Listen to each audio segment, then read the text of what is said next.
Bonsoir à tous, merci de votre fidélité. Vous êtes sur Télé-Sud, c'est l'entretien du jour. Entretien du jour ce soir avec Éric Blanc, comédien, humoriste. Éric Blanc, bonsoir. Bonsoir. Merci à vous d'être venu jusqu'à nous pour parler de ce que vous faites. Je dois dire que je suis très content et ému de vous recevoir ici parce que vous faites partie des gens que j'admire. Voilà, c'est dit. C'est sympa. Donc merci d'être là. Alors, votre vrai nom, Éric, c'est Éric Degbeni. Oui. Vous êtes né à Cotonou. Au Bénin, oui. Moi je suis haïtien, donc on est un peu frères. Oui, carrément. Donc, voilà, donc on carrément. donc on est entre nous. Imitateur, humoriste et acteur. Comment êtes-vous devenu Éric Blanc ? C'est juste après avoir fait des études de droit, parce que mon père était magistrat. Oui. Voilà, et enfin, je suis pas allé au bout. C'est ça. Sans grand désespoir. Parce qu'à l'origine, en plus, je voulais être prêtre, je voulais être missionnaire. Ok. Et, vous avez fait partie du séminaire, le oui, petit...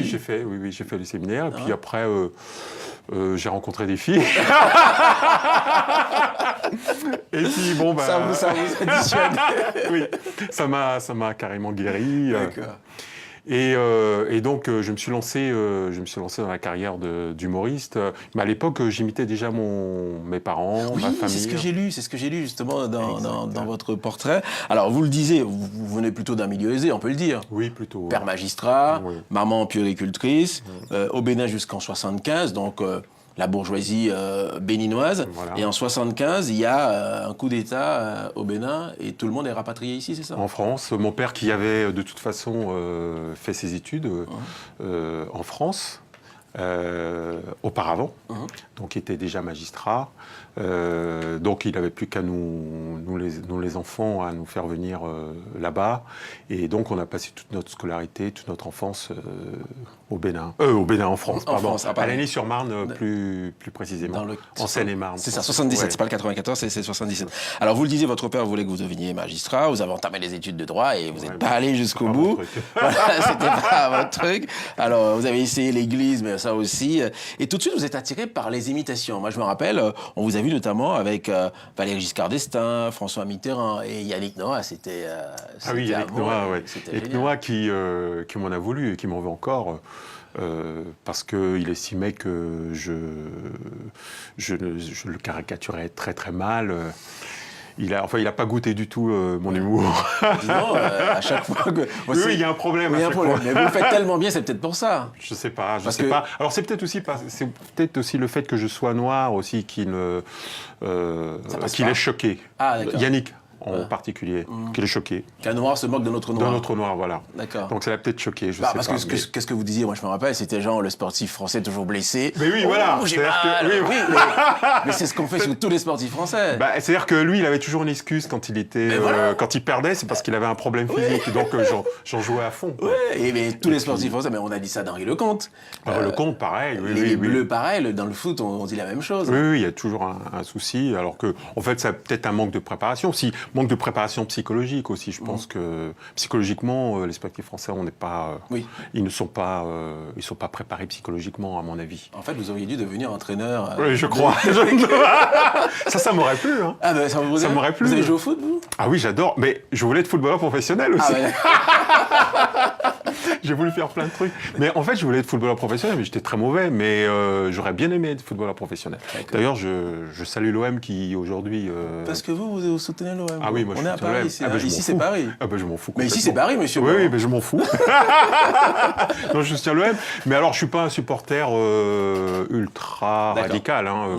Je reconnais que Paris a aujourd'hui, enfin, cette année, a une bonne équipe. Ça n'a pas toujours été le cas. Ouais.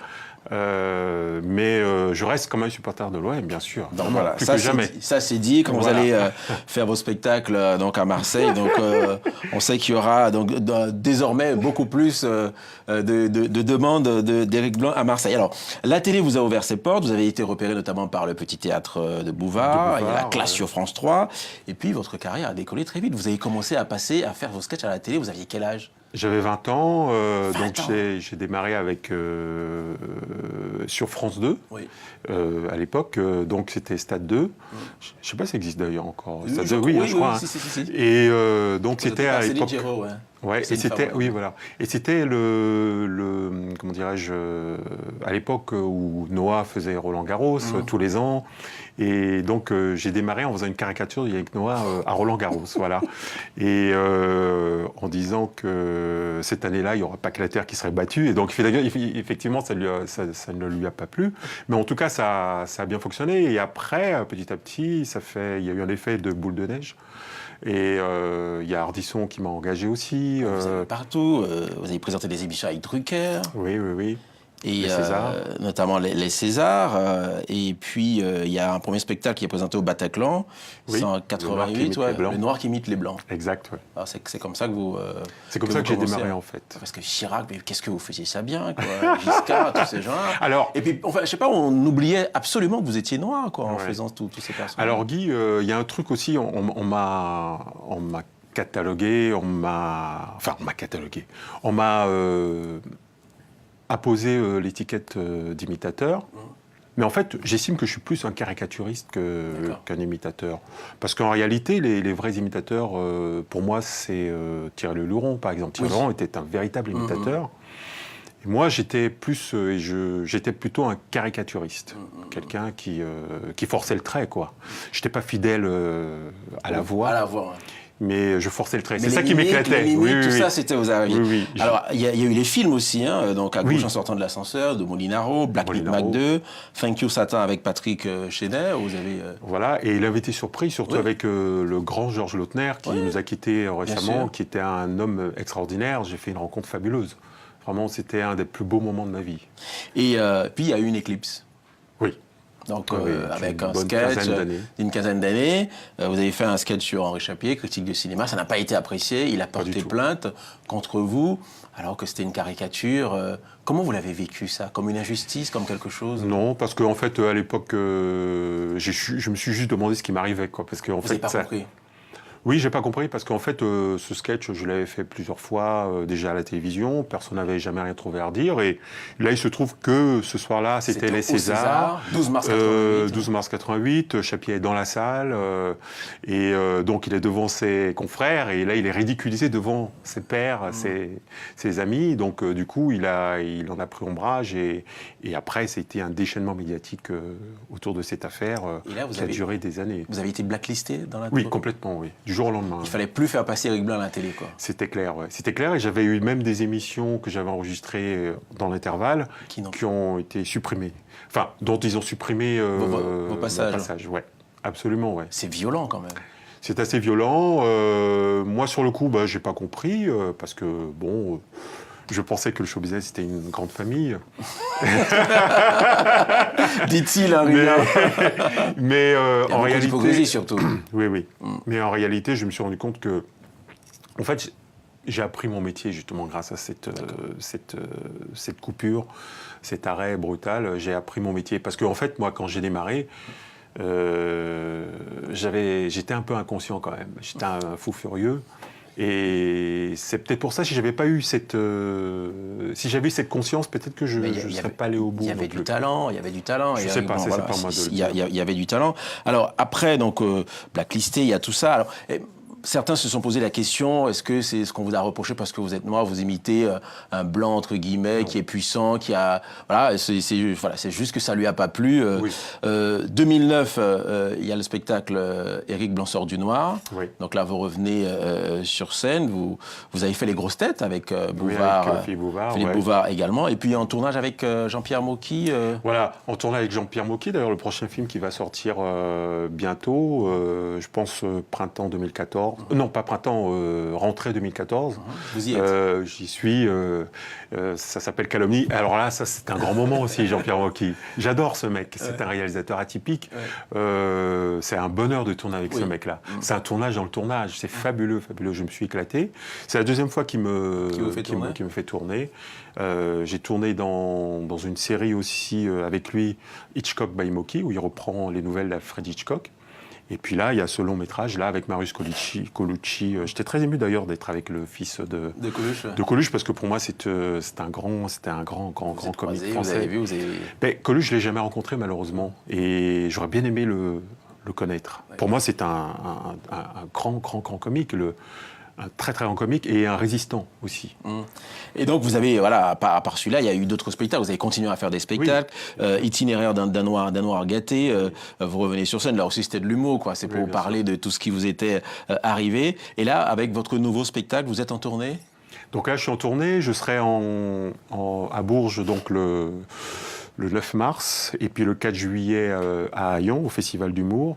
J'ai fait pas mal de festivals d'humour cette année, et il y en a plein d'autres encore en perspective. Et puis à chaque fois, les gens vous suivent. J'ai vu on voit les images, le public est là, on continue de suivre. Et est-ce que ça, vous vous dites, ah, ouf, c'est ça? Oui, c'est ça, c'est le plus important, c'est le public, évidemment, c'est le public qui fait l'artiste.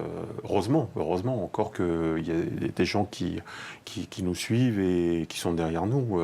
Et notre meilleur attaché de presse, c'est le public, hein, ça, y a pas... Vous aimeriez refaire de la télé aujourd'hui ? Oui, pourquoi pas, pour faire la promotion de mon œuvre, et surtout pour dire des choses, parce que j'ai plein de choses à dire. Et donc, je l'ai dit à travers le spectacle, j'aimerais bien le faire partager au maximum de gens, oui, absolument. Ouais. Et dans ce spectacle, donc Éric Blanc sort du noir, vous parlez de quoi, de vous, de votre parcours Oui, de mon parcours, de mon enfance, des gens que j'ai rencontrés ici et là, de l'actualité, de thèmes qui me tiennent à cœur, etc. Quoi. Je survole l'actualité, mais sans aucune animosité, sans aucune haine, mais toujours avec beaucoup de recul par rapport à ce que je fais. Et j'ai toujours eu beaucoup de recul, énormément de recul par rapport à ce que je fais. Et surtout, en fait, je crois que c'est vous qui écrivez tout. Oui. Vous n'avez pas d'auteur comme certains humoristes. Non. C'est moi qui écris parce qu'en fait, j'ai l'idée. Et il n'y a que moi qui soit capable vraiment de la développer. Et ça, c'est important parce qu'il y a très peu de comiques aujourd'hui qui écrivent eux-mêmes. Oui, il y en a très peu, oui. Donc ça, c'est un talent en plus. Alors ça, c'est pas moi de le dire, c'est au public de le dire. Mais en tout cas, je sais que mon écriture, en plus, est affinée avec le temps, dans le sens où, avant, j'écrivais pour faire rire. Mais juste pour faire rire, je n'avais que ça en tête, alors que maintenant, j'écris pour faire rire, mais en essayant de mettre derrière un peu de réflexion, d'y ajouter un peu de réflexion. Parce que c'est important de réfléchir, parce qu'aujourd'hui, je remarque que, et y compris vis-à-vis des jeunes, parce que les jeunes, c'est super important, les jeunes ne réfléchissent plus. Et donc, c'est important de réfléchir. Donc, j'essaie, derrière l'humour, de faire passer un peu de moments de réflexion. En tout cas, merci beaucoup à vous, Éric Blanc, d'être venu jusqu'à nous. J'étais vraiment très content de vous rencontrer pour faire cette émission. Et bon vent pour la suite, beaucoup de tournages, beaucoup d'émissions, et puis que votre talent soit reconnu par le plus grand public. Merci à vous. Merci beaucoup, Guy. C'est la fin de cette émission. Très belle soirée sur Télé Sud. À bientôt.